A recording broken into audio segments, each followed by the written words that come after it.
You're listening to international investment advisor Doug Goldstein on the Goldstein on Gelt show, the financial show where we'll talk about how you can make the most of your money. With all the confusing financial chatter bombarding you each and every day, Goldstein on Gelt will give you the practical information you want and need about living a financially stable life. Here's your host, money maven Doug Goldstein.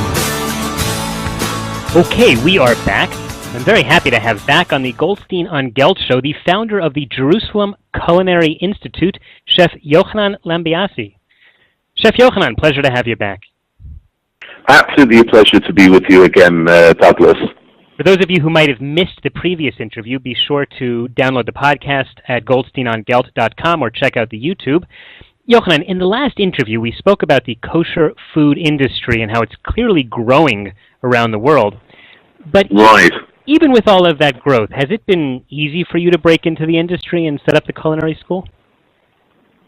In fact, I think that it's been, in a way, fantastic because, as I think we mentioned before, that the kosher food industry is booming at the moment. It's everybody is very excited about the progression of the kosher food industry, and how there are so many now much more opportunities for people to be able to get themselves some sort of an employment in all areas of cooking and catering and management. We really are the very first school to have opened up a fully kosher mehadrin cooking school. And I think in a way that we're sort of like on the forefront of setting in the new trends for the future and keeping people updated of what's happening out there in the kosher food industry. So when you set up the school, did you find that the government was helpful in terms of either encouraging your small business with tax breaks or some sort of assistance? Well, interesting enough, up until now, the school is predominantly gleaned students really from Chutz La'aretz to come and do full-time programs over here. But there are negotiations at the moment to be able to give Israelis or people who come on Aliyah to come and do a program at our school with the Ministry of Labor. That will allow them to come and do a full program, and it will be semi-subsidized by the government. I think that we're seeing actually that, especially in Jerusalem, that the municipality is very keen on giving more money for cultural schools and of crafts and this, that, and the other. So I think that we will hopefully in the future get much more assistance from government authorities. So if someone wanted to set up a small business, not necessarily even a food business, but something like that, what would be some suggestions you would give as a small business owner yourself? Are we talking specifically about cooking or just any other small business? Well, let's say any small business. If you had to give one or two tips to someone who wanted to start up, you've clearly been very successful. We see the results, and right. I'm curious, to what do you attribute your success? Well, I think that the thing is that the most important thing is that anybody who wants to open up a small business is that they must be focused in where they want to go and what the idea is, and that idea should be solid. I mean, most people are opening up new businesses, and I think including myself, and I think that we all learn from trial and error. That if you don't keep your eye on the ball, then you will find yourself getting very excited about other things and then losing track. So it's very, very important, first of all, to put together a very good business plan with a projection of, exactly where you want to move forward in the future to set yourself goals. And Baruch Hashem, I think here in Israel that there are actually organizations that help businesses who want to start up. There's Mati, for example, and if you heard of Mati, that helps assist small businesses to get themselves going. They provide a lot of assistance in many areas, also for small business loans. So I think predominantly that one has to be very, very strict about that this is what I want to do and this is who I want to get out to put together good content to your business and just stick to it, and I think you'll just see that things will just progress on from there.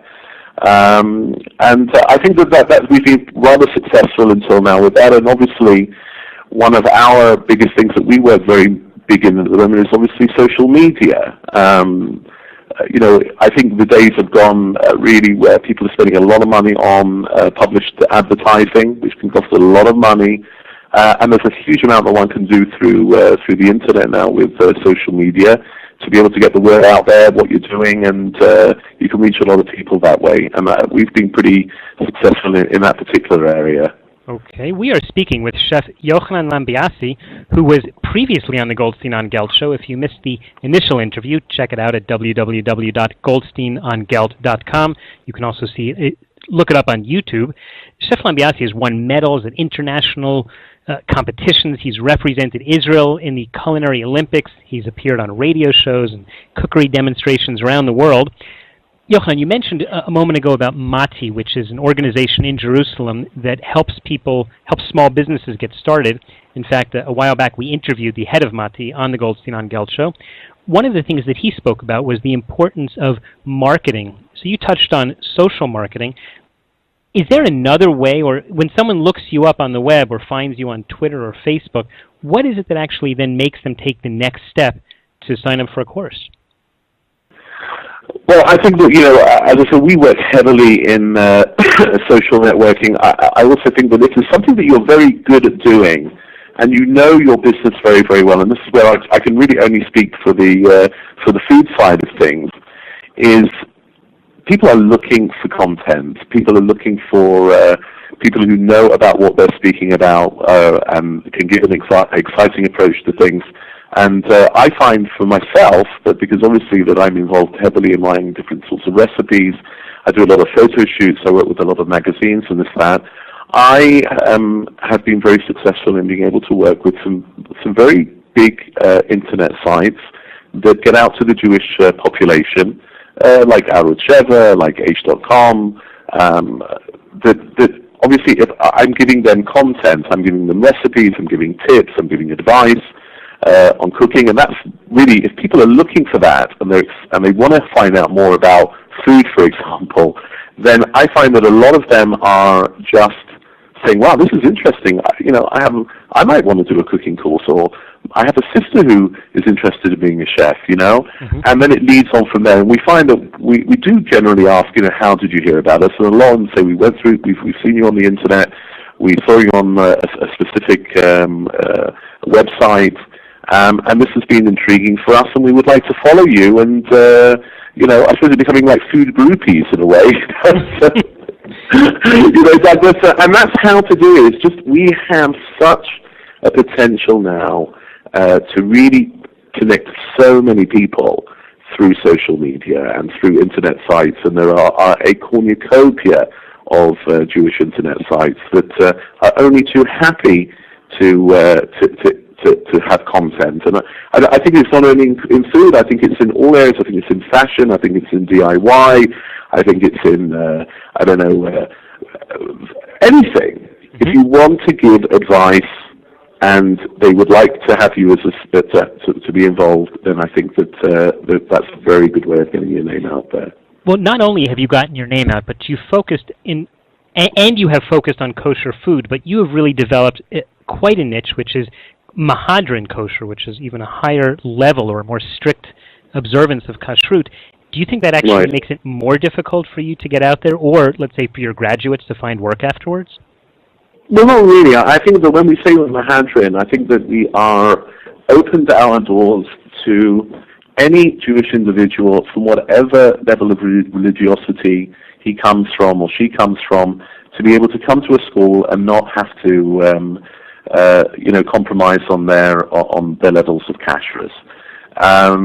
So I will have over here very wealthy students, not wealthy, I'm sorry, very. I will have over here, Douglas, very religious students.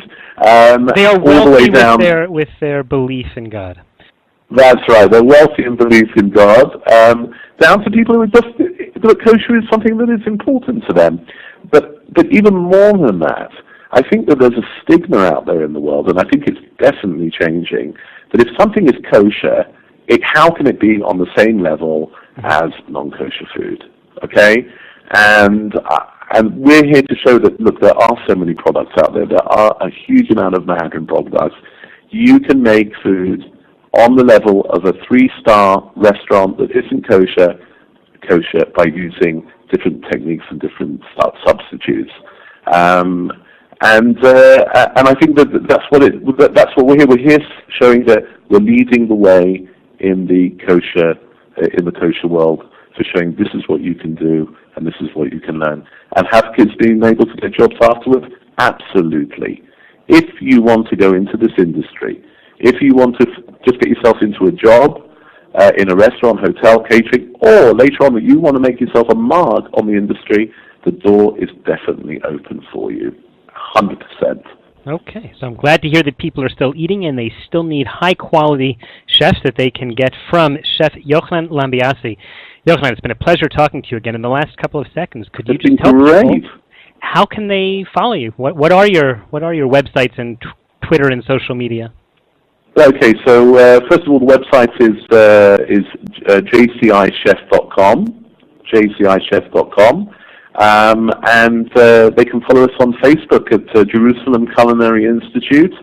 They can go into different social media or internet sites. We feature on h.com. We're found on Arut Sheva.